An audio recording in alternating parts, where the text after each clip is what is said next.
Welcome to the Slop Farm. Enjoy the video. You're starting with clear prerequisites, billing set and goals chosen.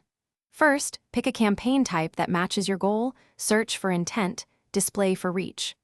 Once done, decide a sensible daily budget to test, for example $10, $50 depending on scale.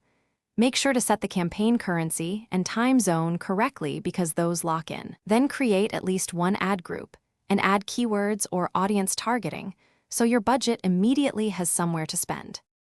Now focus on how the budget will be spent. Choose a bidding strategy that aligns with your goal, manual if you want control, automated if you want scale.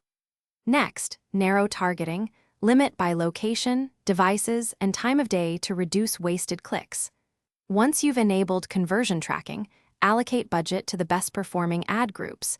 Use shared budgets if multiple campaigns should draw from the same pool. Make sure to set an initial bid cap or target CPA so early spend is controlled. Launch and watch performance closely. Let the campaign run for 1 to 2 weeks before making major changes so data stabilizes. Monitor cost per conversion and ROI. If CPA is too high, reduce budgets on poor ad groups and reallocate to top performers. When ready to scale, increase budget in 10-30% increments and monitor impact. If something goes wrong, troubleshooting tip. Check conversion tags and billing first. Then review search terms for irrelevant queries and add negatives to stop wasted spend. Thanks for watching. Consider subscribing if we helped you today.